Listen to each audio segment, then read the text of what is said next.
We all seen Kamal Haasan a supreme villain character in Kalki. But here are the two movies that he played an iconic villain character before Kalki. Welcome to Frame Through Me. It's me, Adi. Number 1, Alavandar. Nandu എന്ന schizophrenic patient തന്റെ step ബ്രദറിന്റെ ഫിയാൻസിയെ കൊല്ലാൻ നോക്കുന്നതാണ് ഈ സിനിമയുടെ base plot.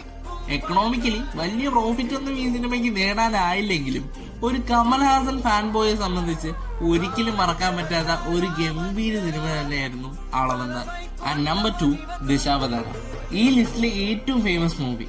ലോകത്തിലെ ഏറ്റവും വലിയ ബയോ വെപ്പൺ ഇംപ്ലിമെന്റ് ചെയ്യാൻ ശ്രമിക്കുന്ന വില്ലനും അയാളെ തടയാൻ ശ്രമിക്കുന്ന സയന്റിസ്റ്റിന്റെ കഥയാണ് ഈ സിനിമ പറഞ്ഞു പോരുന്നത്. 10 റോളുകൾ, 10 ക്യാരക്ടറുകൾ, ഒരു villain, the one and only Kamal Haasan.